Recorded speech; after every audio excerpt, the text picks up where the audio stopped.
ചെന്നും പറയാനുള്ള സ്വാതന്ത്ര്യം ഉണ്ടാകുക. ആദ്യ ദിവസമായാലും പടം ഇറങ്ങി ഒരാഴ്ച കഴിഞ്ഞിട്ടായാലും എപ്പോഴാണെങ്കിലും പറയാനുള്ള സ്വാതന്ത്ര്യമുണ്ട്.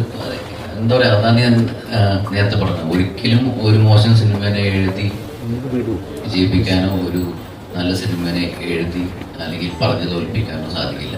പിന്നെ അതിന് പറഞ്ഞുണ്ടാകുന്ന വിവാദങ്ങൾ ഞാൻ അറിയാലോ, ഓരോരുത്തർക്കും ഓരോ സ്വഭാവമാണ്. നമ്മളിപ്പോൾ ഒരു സാധനം ഇഷ്ടപ്പെട്ടില്ല എന്ന് പറയുമ്പോൾ കഷ്ടപ്പെട്ട് ചെയ്ത ഒരു സിനിമ വേറെ ആൾ ഇഷ്ടപ്പെട്ടില്ല എന്ന് പറയുമ്പോൾ നമുക്ക് പെട്ടെന്ന് എന്തെങ്കിലും വിഷമം വരും. അപ്പോൾ അതിൻ്റെ ഭാഗമായിട്ടുണ്ടാവുന്ന പ്രതികരണങ്ങളായിരിക്കും. അതൊക്കെ മൈൻഡ് ചെയ്യേണ്ടതെന്ന് എൻ്റെ ഒരു രജനീകാന്ത് സാറുമായിട്ടൊരു ഫോട്ടോയൊക്കെ ഭയങ്കരമായിട്ട് വൈറലായിട്ടുണ്ടായിരുന്നു. അത് ഒരേ സമയം മലയാള സിനിമയ്ക്ക് കിട്ടുന്ന ഒരു ആദരവുമാണ്, എന്നാൽ പുതിയൊരു സിനിമയുടെ അപ്ഡേറ്റും കൂടിയാണ്. കാരണം അദ്ദേഹം വീട്ടിലേക്ക് വിളിച്ച ഒരാളെ അങ്ങനെ ആദരിക്കുന്നുണ്ടെങ്കിൽ അല്ലെങ്കിൽ സംസാരിക്കുന്നുണ്ടെങ്കിൽ നെൽസനെ അങ്ങനെ വിളിച്ചിരുന്നു, അങ്ങനെ ലോകേഷിനെ അങ്ങനെ വിളിച്ചിരുന്നു. അങ്ങനെ വിളിക്കുന്നവരൊക്കെ ആയിട്ട് രജനീകാന്ത് സാർ പടം ചെയ്യാറുണ്ട്. അങ്ങനെ എന്തെങ്കിലും ഉണ്ടോ?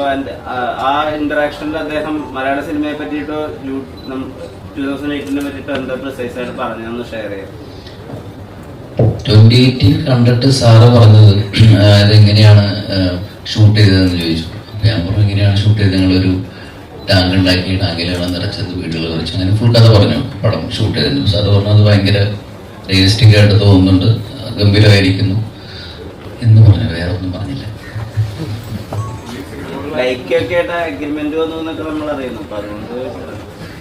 ഞാൻ എൻ്റെ സിനിമ അടുത്ത സംവിധാനം ചെയ്യുന്ന സിനിമയുടെ ഒരു കൃത്യമായിട്ട് ഇതുപോലെ സഞ്ജു ചെയ്യുന്ന പോലെ സഞ്ജു വളരെ മാന്യമായിട്ട് എല്ലാ കാര്യങ്ങളും പറയുന്നതെന്ന് പറഞ്ഞാൽ ഞാൻ അതിനു വേണ്ടി മാത്രം ഒരു പ്രസ് മീറ്റ് വിളിക്കുന്നത്. എന്താ പറയുക, അതിനെ കുറിച്ച് കൂടുതൽ പറഞ്ഞുകൊണ്ടിരുന്ന കുറേ ഇങ്ങനെ പറയുന്നത്. അതുകൊണ്ടാണ് സോറി.